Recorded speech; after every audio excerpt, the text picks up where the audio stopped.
we are here to study a topic called hydrostatics. Alright.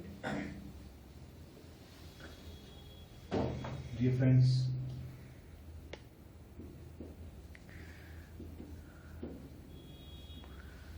this is written hydrostatics.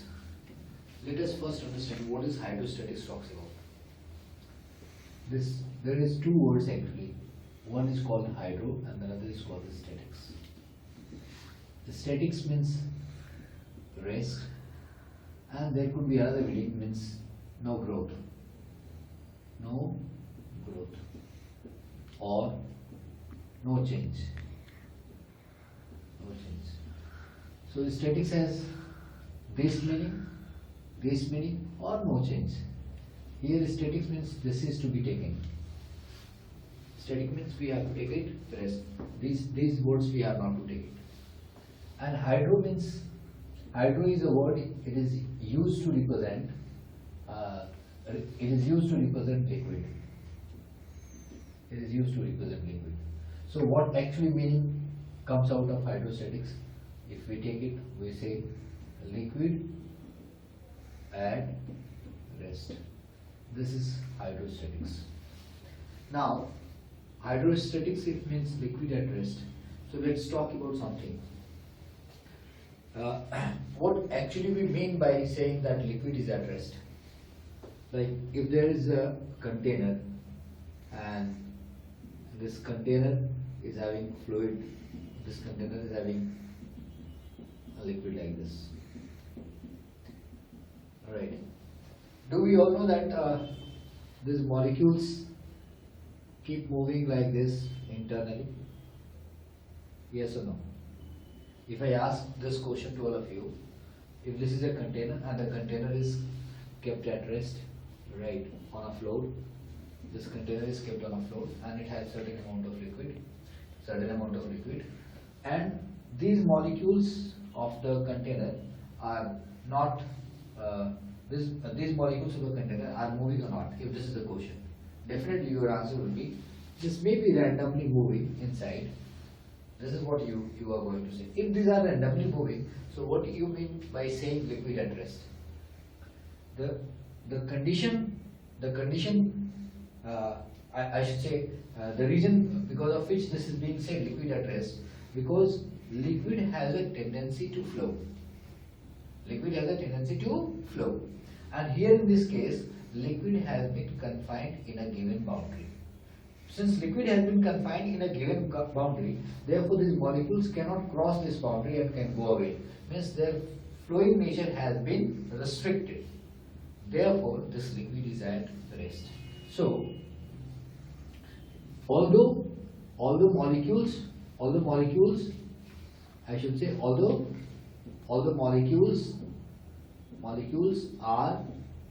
molecules are moving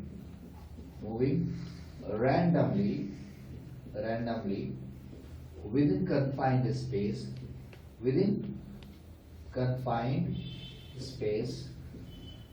but there is no flow taking place. There is no flow taking place. Therefore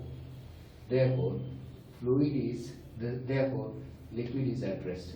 Therefore liquid is at rest. So motion of liquid means we are talking about liquid is motion of liquid means we are talking about liquid is flowing.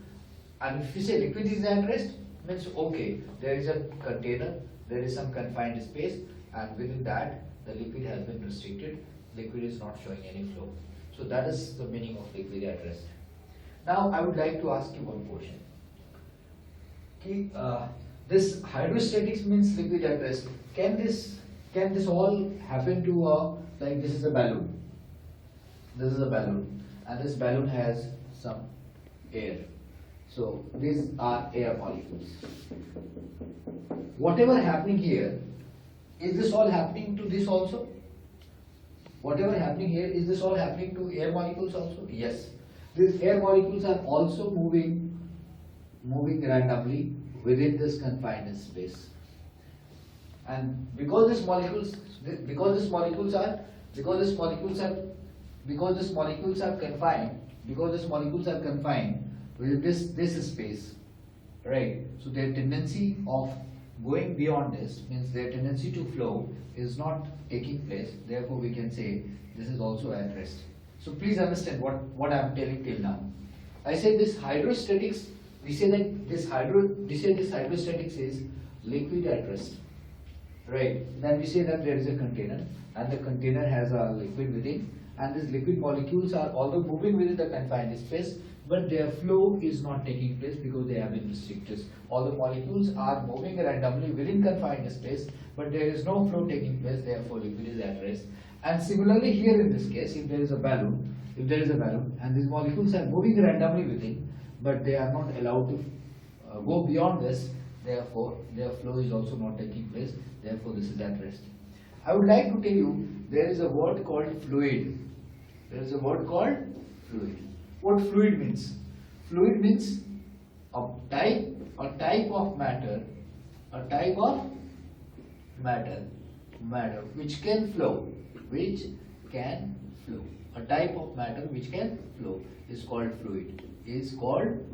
Called fluid. Now, the point is, what is this? What are the types of fluid? So, a type of matter which can flow is called fluid. So, these are what? These are liquid. These are liquid plus gases. So, liquid and gases have a tendency to flow, right? So, these two together is known as fluid. So, is it not better to say that hydrostatics is talking about fluid at rest? So, yes, this hydrostatics means we are talking about fluid at rest. So, let's understand this whole topic now. Till now, this is hydrostatics. We are talking about liquid at rest. Liquid at rest means what actually liquid at rest means? Means there is no flow taking place, but their internal motions are allowed, but there is no flow of molecules from one place to some other place by crossing the boundary. There is nothing like that. Therefore, this is liquid at rest. Similarly, in case of gases, so hydrostatics talks about fluid at rest, right? So, dear, let's talk about. When we talk about hydrostatics, now we understand we are talking about fluid at rest, and we understand what is fluid. Fluid is liquid and gases which can flow. So let's understand answer of one question. What is the difference between motion and a flow? What is the difference between motion and flow? So here I write this question. Let me rub this all.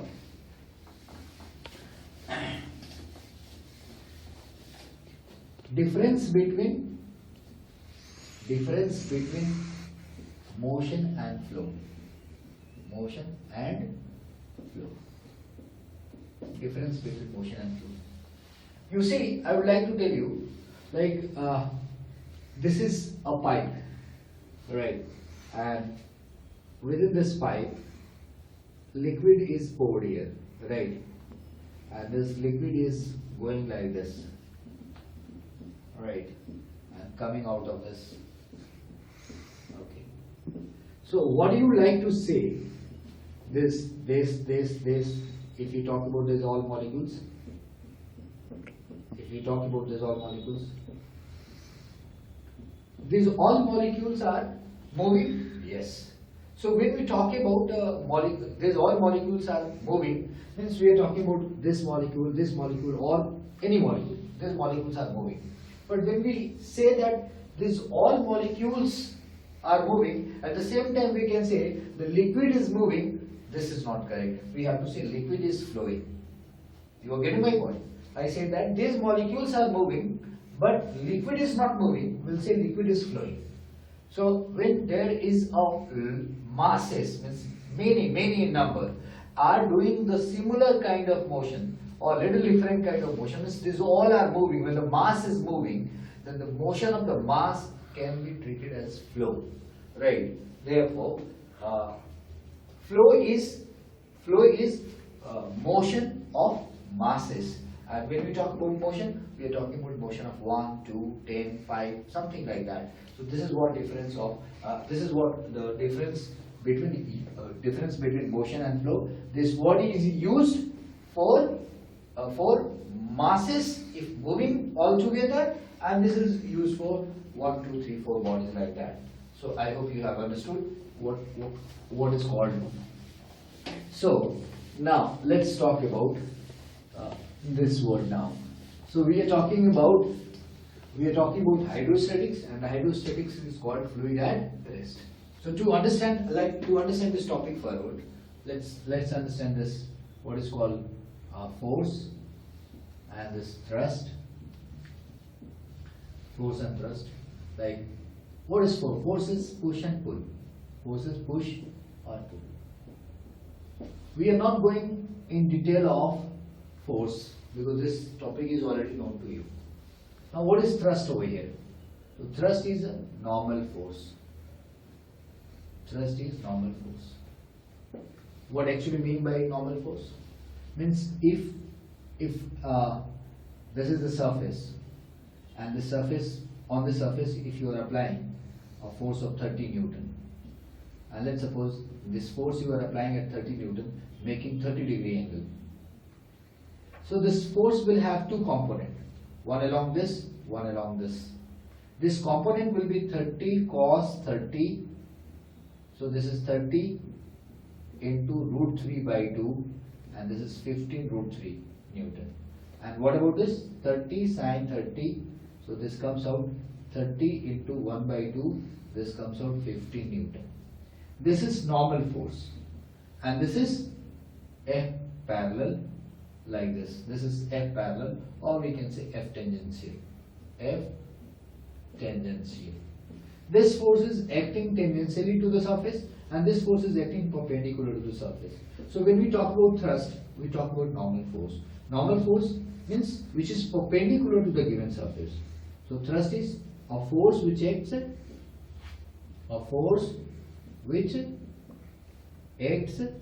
perpendicular to the given surface. Perpendicular to the given surface. So we know what is force and we know what is thrust. Now let's talk about pressure. What is pressure? Pressure. So when we talk about pressure, we know that pressure is such a physical term like we use in daily life like anything, right? We have to talk about this pressure term here. This is defined as thrust per unit area. Thrust per unit area. Pressure is thrust per unit area. Means normal force per unit area. This is pressure. Pressure is normal force per unit area. Now, this is obvious, this P is proportional to this and this P is proportional to like this. So, if the force applied is bigger, normal force is bigger, pressure is bigger, or if the area on which this force acts is smaller, then the pressure is bigger. That's what the point is. Now, what is its unit? Unit of pressure is unit of pressure is, that is unit of force upon unit of area. So we can write Newton per meter square. And CGS unit की बात करें तो CGS unit की बात करें, this unit is dyne and this is centimeter square. So we can write dyne centimeter square. And dimension की बात करें, let's talk in this area. Dimension of pressure, dimension की बात करें, so this is dimension of force, this is MLT minus dimension of area is L square. So if you write like this, we should keep writing like this and here M0 L square T0, and then finally what comes out here, M L minus 1 T minus 2. This is the dimension of pressure. So guys, we know what is force, what is thrust, and what is pressure. So we know that pressure is directly proportional to the force of a normal force and inversely proportional to the area. Now let's go for one simple question to understand pressure.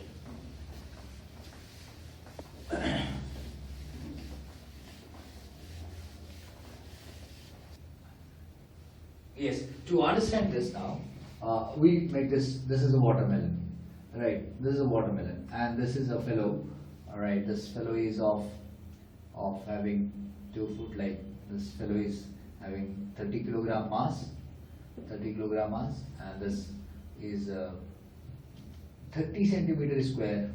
30 centimeter square is the area of each foot, 30 centimeter square, right? So if this fellow stands on watermelon, if this man stands on this watermelon using his 2 foot, right? So how much pressure is here and how much pressure is here?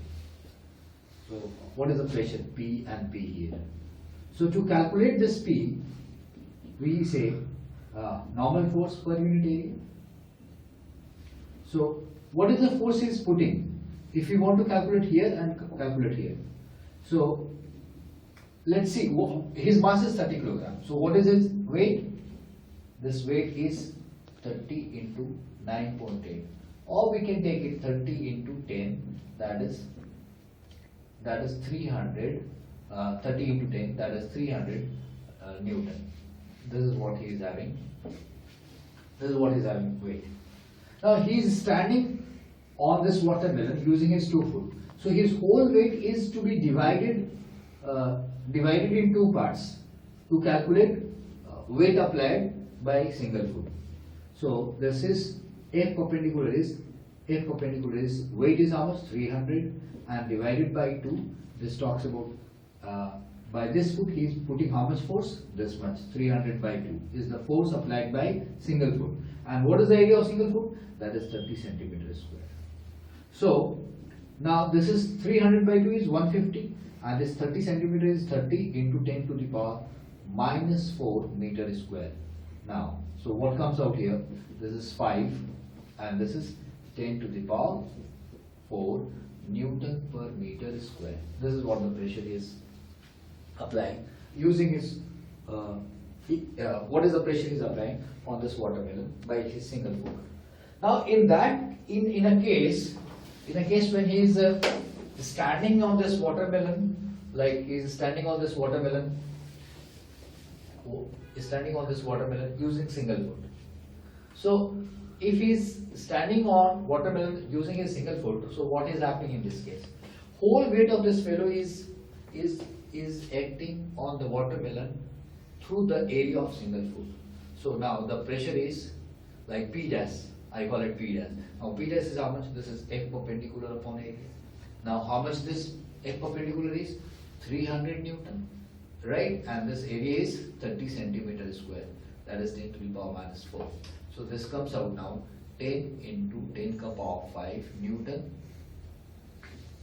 per meter square. So this is 10 to the power 5, or you can say 10 into 10 to the power 4 Newton per meter square.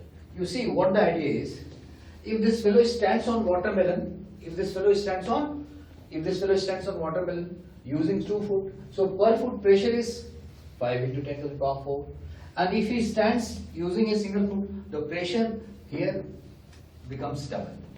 Now this double pressure is able to break down this watermelon from here, and therefore it burst. So the same fellow, if he is standing using 2 foot, watermelon does not burst. If he stands using a single foot, the area on which the weight is acting has been reduced and the pressure has become more, and this much pressure surface of watermelon cannot take, and therefore it burst. So what we try to make you understand that force in both cases is same, but area has changed and therefore pressure has changed. So pressure is normal force per unit area. Now to take you more towards the topic, we have some other thing to discuss.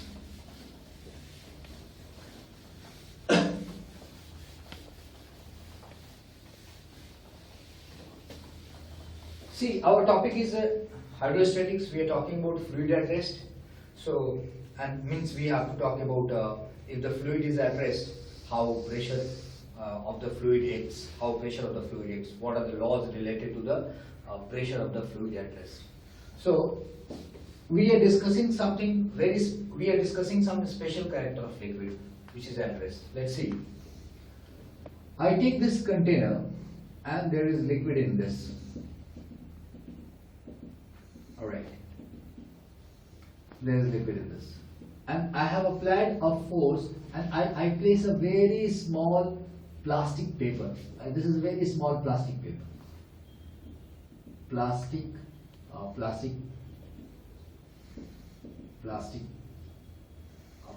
I have placed on this, right? A very small plastic I have placed on it. Now I apply a force like this, and I should describe it again. This is a container which has a liquid, let's say water, and on its top surface I have given a plastic sheet. It's very thin, very thin plastic sheet, I should say. Thin plastic sheet of thin and light. Thin and light means its weight is very little. Now in that case, the force applied by me is this, and let's suppose this force is F.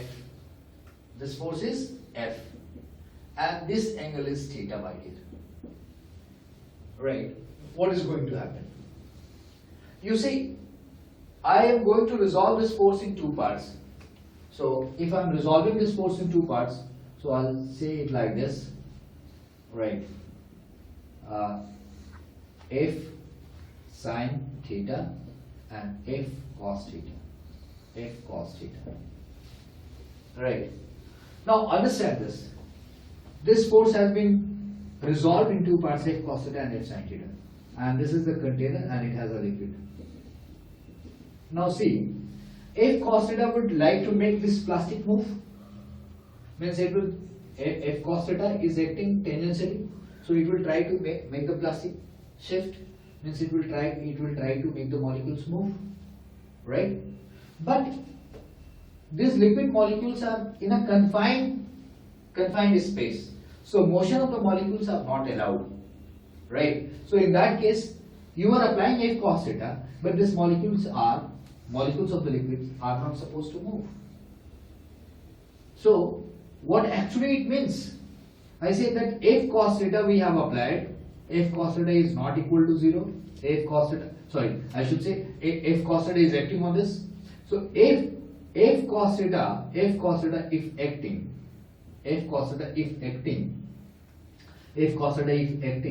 then molecules must move. What I say that? You have applied a force like this F has been resolved like F cos theta and F sin theta, and this F cos theta if acting, then molecules must move. But these molecules are not moving. Why? But these molecules are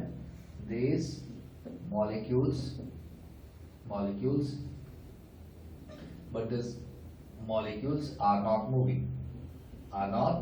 Why they are not moving? Because liquid is in confined space. Liquid is in a confined space. So if liquid is in confined space and the upper surface is not supposed to move, but F cos theta is acting, it looks like this fact and this fact are not going together. Yeah. So what is the reality? This X or not? This X. What is the reality? This is also reality. So what we are going to do is, how this is going to be explained? Then we say that, in fact, what happens? This F cos theta which you have, the F you have applied, right? And you resolved F cos theta, but in fact, F cos theta is equal to 0. F cos theta is 0. I don't mean to say that F is 0. F cos theta is 0 means either F is equal to 0, F equal to 0, but F is not equal to 0.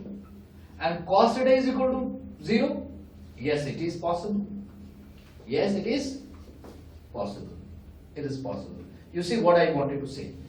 The force we have applied on this light plastic sheet, this force has been resolved F cos theta and F sin theta. F cos theta if acting, then molecule must move, but these molecules are not moving since liquid is in confined space. So if liquid molecule is not moving, means F cos theta is 0. And if F cos theta is 0, so how F cos theta can be 0? F should be 0 or cos theta should be 0. but if is not 0. So cos theta 0 means what? This implies cos theta 0 means theta is equal to 90 degree. Now theta is equal to 90 degree means what? You have applied the force on the plastic sheet like this. You know you have applied like this, and this theta is not 90 degree. But this is what it comes out. Means actually what happens? The actually is, I should tell you, when you have applied a force obliquely, the sheet transforms like this. The sheet transforms, I mean the layer changes, and the force which you have applied now, the force which you have, I should make it very proper, right, something. So now the force which you have applied, this force has become perpendicular to this particular part, right? You applied force like this, making an angle theta with this horizontal, but once you apply the force here, that's why I have taken a light plastic sheet, and there is a water below it. So when you apply force obliquely, this plastic sheet, just because of the water molecules below this plastic sheet, there is a deformation in its shape, and this force becomes perpendicular to this deformed shape. So this force becomes perpendicular, and the complete force upon this area will develop a pressure, and that pressure radiates, that pressure transmits everywhere. So please understand, we were talking a special characteristics of liquid, that if there is a container, there is a liquid, that liquid is in a confined space, and if you apply a force on the upper surface, right, obliquely, that the structure of the face changes in such a way that your force becomes perpendicular, and then complete force upon area, that becomes pressure, and that pressure transmits in every direction. Whatever we have understood here is going to be the base of studying Pascal's law. So here what is the main thing we have learned? That if there is a liquid in a confined volume, whatever the force you apply, that force is perpendicular, right? To understand little more, I take a balloon here, and now you have applied a force like this. You see, it seems that this force is not acting perpendicular over here, but the time the time this force touches this surface, right, this surface gets transformed, and once it transformed, then this will take a different shape, maybe something like this, and now in that case it has transformed its surface, and now this force is acting like a normal force, and this normal force upon area will become pressure, and that pressure will go in every direction. So in totality, what I want to say is that force applied on surface of liquid is always perpendicular, right? So let's go ahead and see what more we have in this topic. So I left this all for you.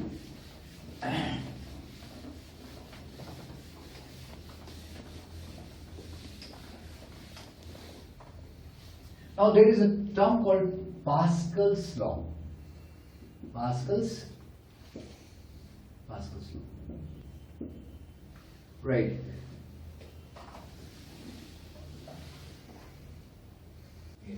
So we have to talk about Pascal's law. So just now I finished one example over here, that if there is a balloon or there is a liquid at rest, and you are applying a force on it, that force is acting normal, and that normal force upon area becomes pressure, and that pressure transmits everywhere. This is what we are talking about. This is what is actually Pascal is talking about. So what Pascal law says that when there is liquid in confined volume, there is a liquid confined volume, and at rest, then additional pressure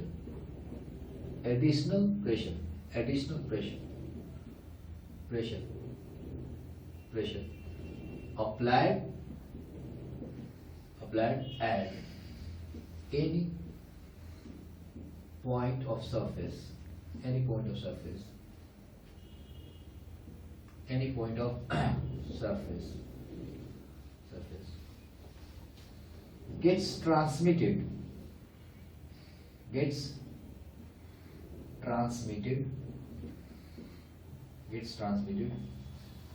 to every other point, of surface, to every other point of the surface,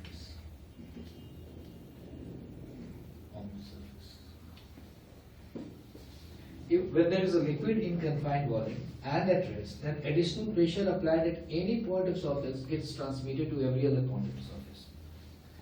I was just saying to you, like, if you have a balloon like this and you have applied a pressure, force like this. So when I say that, it will transform. Let's suppose it has transformed now, and after getting transformed, it has this kind of shape. So this force is now acting perpendicular. So now this F perpendicular upon area becomes pressure, and this pressure, now you have applied additional pressure. Now this additional here, at every point on the surface, this additional pressure is acting outwardly. You have applied force over here. That force was actually not normal, right? But this is a fluid at rest, and you have applied a force on surface, so it has transformed its surface at the area of application. And after transforming its area, this pressure, whatever has been exerted by this force, that force per unit area, that pressure you applied here, but actually here. I should say at every point, this much extra pressure has gone transmitted, and at every point, if you touch it here, you will find, okay, due to application of this pressure, there is an outward pressure here, there is outward pressure here, outward pressure here, outward pressure here. Everywhere you will find that. To make you understand in a much better way, I would like to draw a diagram, and through that diagram I will make you understand. Let's see here. I take this kind of diagram here, and this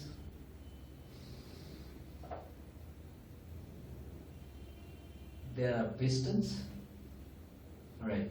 Area of this piston is A, area of this piston is A, and this piston has an area of 4A. This piston has area 4.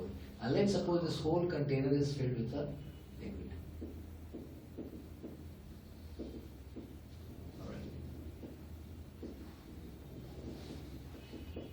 Alright, this is filled with liquid. I hope this diagram is, this is a kind of system we have taken. This is a piston 1, piston 2, piston 3. This area is A, this area is A, and this is 4A. Now, if I apply a force here F, if I apply a force of F on this area, so how much pressure it generates? So the pressure generated is F by 4A. F by 4A. This is the pressure has been generated. You see, if you don't apply this force, let's suppose you are not applying this force. Let's suppose you have not applied this force. Right. This liquid molecules must be applying some force on the piston to shift the piston like this, and must be applying some force on this piston to make it downward. That all is happening. Right. We are not bothered that how much this liquid has applied force here and how much applied. Whatever has happened, it has happened now. Now, after this stage, if we apply additional force, and this additional force is F, right? Then this additional force F which you have applied on this surface has created a pressure of F by 4A. Where? This much. Now, what do you find that? This piston, the time you applied this force, this piston is going outward. This piston is going downward. So why this? You have applied force over here. Why this piston is going this way? Why this piston is going this way? And how much force you need to apply on this piston if you don't want that this piston should shift? So actually, once you apply this force, the pressure which comes from here, force upon area, is this much. So now I should say, irrespective of where the piston is, here an additional pressure, the pressure which you created here, this much pressure, additional pressure comes here, and this pressure is applying on this area and making this piston move. So by how much force this piston is pushed like this. So if you talk about to calculate this force, this F is, the pressure is F by 4A, and into this A, and this says that F by 4. So this, if you apply a force F, this piston is being pushed away by this much force. And if you want that the piston should not move, you have applied F, you just apply a F by 4 force. If you apply F is equal to F by 4, means 1 by 4th of this much, this piston does not move. So what I mean to say that, once you apply this force F here, this piston has an outward movement like this. I should say rightward movement or outward movement. And if you don't want it to happen, you have to apply a force of F by 4. Why? Because the force which you applied here, this is creating a pressure, and this pressure is transmitting everywhere, and here also, here also, here also, here also, but there is a piston. Because of the pressure, this piston can move, therefore this piston is showing a movement, and this pressure which you generated, that much pressure into area, if you multiply, this is the showing the force, how much force is acting on this, and if you apply a counter force of this much, then this piston does not move. In similar way, here also, because area of this and area of it, this is same, that you have to apply F by 4 force upwardly if you want that piston should not move. So this is a kind of experimental evidence. This is a kind of experimental evidence of what? That this is a container, this is having some liquid, this liquid is in a confined space, liquid is at rest, and here you applied a force, and that force is additional force you have applied, and this additional force created additional pressure, and this additional pressure is transmitted at every point of the surface, But here it is visible, because there is a piston which can move because of the extra pressure, and this piston is moving, and if you don't want the piston to move, you will have to apply this much force. Why you have to apply F by 4? Because area of this is 4 times bigger than this. So as much pressure it created, you have to create that much inward pressure, and for that you will have to apply this. So it says that when there is a liquid in a confined volume and at rest, then additional pressure applied at any point of surface gets transmitted to every other point of the surface. This is very much related with the example which we did in the last section, and this is about Pascal law. I must tell you, my dear, this Pascal law is so important that it has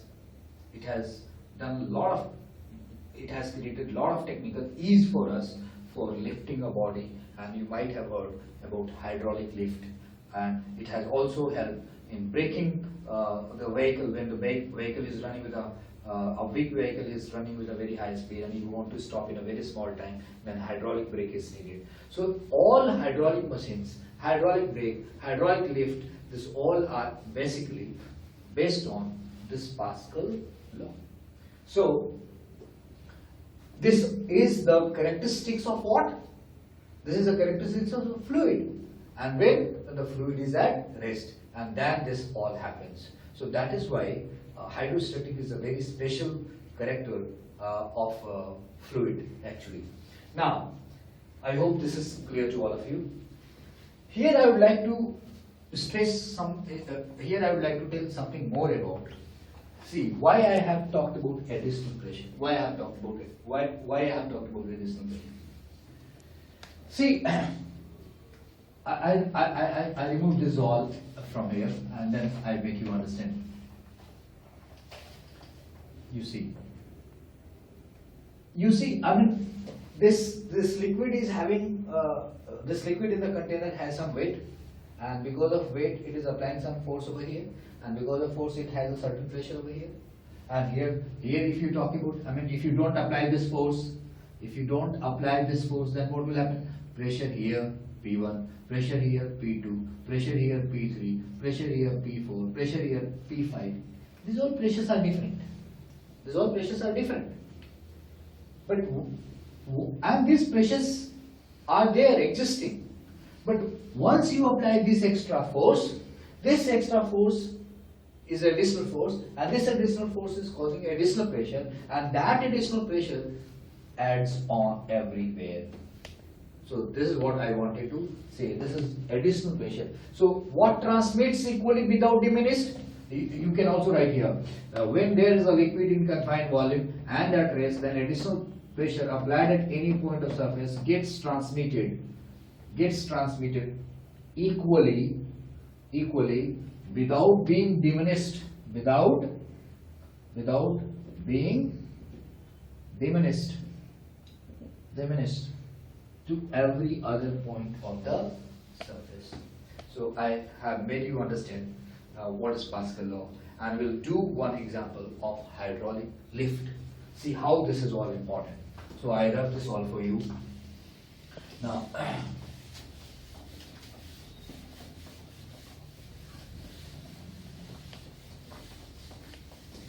so we are talking about hydraulic lift.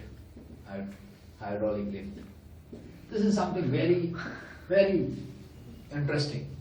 It is tight. This container is completely filled by the liquid, and there is a piston here and there is a piston here. If you apply a force F at this much area, how much pressure it is going to create? Your answer will be so simple. This is F by A. Okay. This liquid is in confined volume? Yes. Is it at rest? Yes. It is incompressible? Yes. So this much pressure you have applied. Now this extra pressure should act everywhere. Like this. These are the tight places, so this is not going to, these are tight and very solid, they are not going to bulge. But this extra pressure will also act outwardly here. And this is a piston, so this piston can move up. So how much pressure is here? Same pressure, additional pressure is acting. So how much force is acting outward? So if you calculate this F, you will say P into this area A. And how much P is here? F by A into A. Now, you see, you applied a small force here F, you applied a small force F, but how much, just because of applying this much force, how much force acting on this piston upwardly? This is happening F by A into this A. So what we'll say, this F is equal to F into A by A. Now see, if this force becomes very bigger, if this A by A becomes very big, this force becomes very big. So what we are saying that this F is equal to F into area factor. Area factor. What I said that. The force which you applied is this. The pressure created over here is this. This additional pressure transmits everywhere equally without being diminished. So here also pressure came, and this pressure is acting on this area, and this is making it outward move. And how much force acting on this? This we have calculated. So this F is equal to F into A by A, and this is called area factor. So by applying a small force,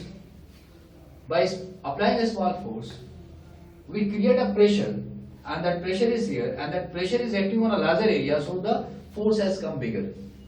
Now the same thing if I ask you in a way, I hope this you have understood. So this is talking about hydraulic lift, that if you apply a small force over here, we are getting in return a very big force, and this big force can take this bigger body upwardly. So this is how this body can be lifted up. This is how it talks about hydraulic lift.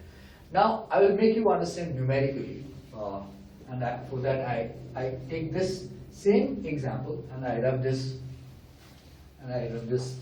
pump for you. Now look at this.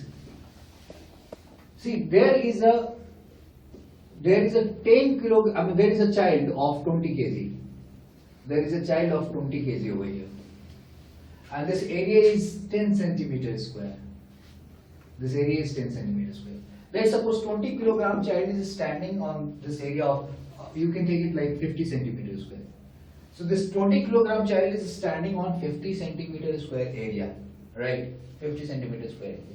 So let's find how much pressure it is going to create. So pressure here is 20 kilogram and its weight we have to find, so 10, and this is 50 and this is 10 to the power minus 4. So this is 200 by 50 into 10 to the power minus 4 Newton per meter square. So how much comes, my dear? This is 4 into 10 to the power 4 Newton per meter square. This is the pressure over here, right? Okay. Now if area of this place is 200 centimeters square, area of this place is how much? 200 centimeters square. I say 200, I say that 200 centimeters square is quite less. So I take it like 10 meters square. 10 meters square. This is the area of this 10 meters square. So if this pressure is this much, and here the area of the piston is 10 meters square, so how much upward force it will apply? So the force over here is, we'll calculate 4 into 10 to the power 4, and then this area 10. So what comes out? 4 into 10 to the power 5 Newton. Now this force is 4 into 10 to the power 5 Newton. This much outward force is acting. Now if this much outward force is acting, I want to know how much this force can lift, how much higher body, this force can lift a body of how much weight? Then okay, this is the force acting, and let's suppose this force is now equated by mg. Like we have placed a mass of m, and this force is equal to mg, so this force is able to make this body up. So this 4 into 10 to the power 5 is equal to m into 10. So what comes out from here? This m is now, this m comes out 4 into 10 to the power 4 kilogram. So you understand 4 into 10 to the power 4 kilogram means, I say 40,000 kilogram. 40,000 kilogram. You see, this child of 20 kilogram is standing on 50 centimeters square area. This child of 20 kilogram is standing on 50 centimeters square area, can lift a 40,000 kilogram body placed on the second piston, which has an area of 10 meters square. This magnificent phenomenon is taking place here. It is the characteristics of liquid.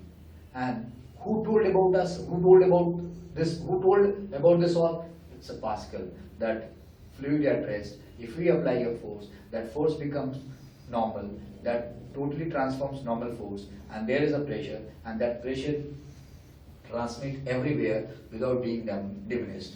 And see, it says you that this is how we have like, you have seen that the trucks are loaded and going, and they have to measure how much mass they contain. So they go on a weighing machine, and which is actually works on hydraulic lift, right? So this is how it is able to measure this body. So I hope you all have understood. This is what hydraulic lift about it. Now, one more thing I would like to discuss with you. Have you ever thought of a person of just 28, 20, 30, 40, 50 kg or 60 kg or 100 kg who's driving a vehicle, right? And that vehicle of 1000 kilogram and having motion of 20 meter per second and 30 meter per second or whatever kilometer per hour, right?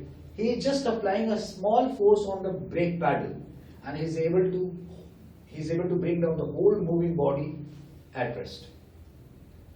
Can you think and tell me that if the similar amount of force is being applied from the front to make this whole body which is moving at rest, is it possible? Your answer will be no.